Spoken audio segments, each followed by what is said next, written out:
We begin this news hour here in Africa, where Botswana's governing party has been voted out of office after almost 6 decades in power.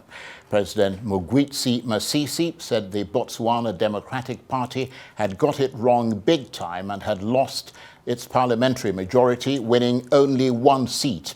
Speaking at a news conference in Gaborone, he congratulated the opposition Umbrella for Democratic Change, which is now set to form the next government. The country's next president is expected to be the human rights lawyer Duma Boko, whose UDC party has passed the threshold for a majority in parliament. Today was a bit hectic because there were people flowing in the whole day. We opened the polls at 6:30 in the morning, but people were there until we closed. We have just sealed the boxes for the councillors and member of parliament that are to be escorted to where they are going to be counted. Today was a bit hectic because there were people flowing in the whole day. We opened the polls at 6:30 in the morning, but people were there until we closed. We have just sealed the boxes for the councillors and member of parliament that are to be escorted to where they are going to be counted. Well, for more on the Botswana election, I'm joined now in the studio by Professor Tunde Esan, Professor of International Relations, with a focus on the history of African elections and democratic developments on the continent and beyond. Great to see you, Prof. It's good to see you, Charles. Yeah, let's call this a seismic moment in Botswana. Why do you think support for the governing BDP has fallen, forcing them out of power for the first time since independence 6 decades ago? It's very interesting. Let me tell you something about Botswana. Botswana is one of the beacons of hope for Africa. Since 1962, when Celeste Khama formed the... Well, I want to just... I'm going to get to the history, but I want to get to why they lost in the first place. Why they lost the election? Yeah. They lost the election because of the downturn in the economy, right. Very sharp downturn. The demography of Botswana is changing, with about 60% of the population under the age of 35, and 25% or 27% of the youths are unemployed. And apart from that, they are becoming tired of the whole party that they have ever known and their parents have ever known. I can imagine. And the fact, but the fact that, because I mean, you're a scholar of democratic progress and elections in Africa, the fact that the president conceded defeat so quickly is a good example in Africa, isn't it? A continent that's often plagued by coups and autocratic governments. Let me say this about Masisi, President Masisi, and I'm really, really excited about what he said. You know what he said? He said, we lost massively. I did not pack a shoe. He said, we got it wrong. We got it wrong. Yeah. I did not pack a shoe. I was not expecting this. Do you understand? But all the same, I congratulate the winner. You understand, Boko? And that's quite exciting. Absolutely. You know? And it tells us something about the emerging trend in Africa, despite all some of the negative stories that we hear often. Yes, but when you call it an emerging trend, others would call it an isolated incident. Oh, well, can we call it an isolated incident, particularly coming after South Africa, when the South African major party lost the majority in the parliament? You understand? In the southern hemisphere of Africa, I think some things are happening. Yeah, well, call it southern hemisphere. Southern hemisphere of Africa, a lot of things are happening, you understand? And particularly when you discover that, in Kenya, you remember?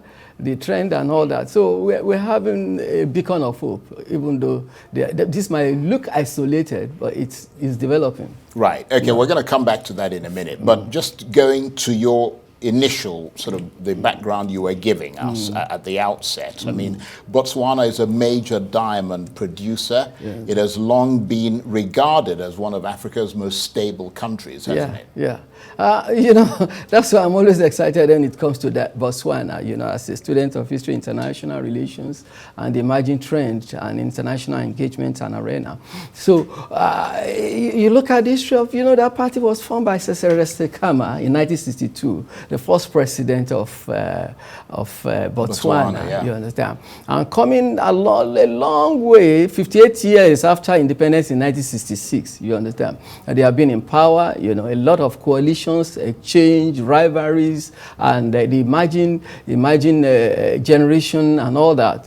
And seeing that for the first time after 58 years, and it should equally be noted that that's the longest running democracy in Africa and the longest serving political party in Africa in modern history, 58 years. That's Botswana Democratic Party. And it's quite commendable.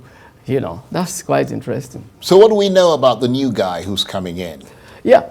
The new guy is coming in Boko. Duma Boko, that party was formed in 2012, and it's a coalition of opposition parties. It's a human rights lawyer, you understand, who have been fighting at the backside for a very long time.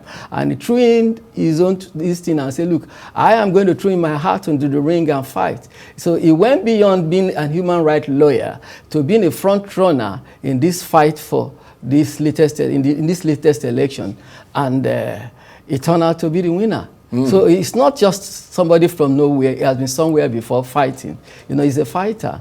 He's been in the trenches. He's been in the trenches for a fairly long time, you know. So what can a country like Nigeria, for example, learn about good governance from Botswana and the way it appears to be ensuring that the rule of law is adhered to in an election? What we need to learn about from Botswana is that we need to start feeling the pulse of the younger generation. It's very, very key, very, very important. I was really touched by the comment of a just 28 years old. I said, look, I don't know this will happen in my lifetime. If a 28-year-old is saying, I don't know this can happen in my lifetime, what do you think a 58-year-old will say? You know, what do you think a 78-year-old will say? So we need to learn something about from it that, look, the younger generation matters whether you like it or not. There is that gap between the younger and the new generation. Our history may have been, you know, a history of coup, military insurrections, military interventions, which some of these we're still witnessing in some parts of West Africa, which is very, very unfortunate. But for the younger generation, in the age of information tech, you understand? In the age of .com, they know exactly what is happening in other parts of the world. We must not ignore them. That's a very good point. And are you optimistic looking towards 2027? In Nigeria? Of course I am. How can I be pessimistic? This is my country, you understand? And it has the largest number of youth all over in Africa, black men in Africa. And the emerging trend shows that whichever way one looks at it, they are up and doing, they are creating... Yeah, but the youths are getting more frustrated when it comes to elections. Like that. They feel as if their voting is not respected, no, that it doesn't count. You know, every generation has a duty, you understand? Where you think you need to do more, you do more. Where you need to adjust, you adjust. It's like that. Every society has its own environmental challenge, both political, economic, and otherwise.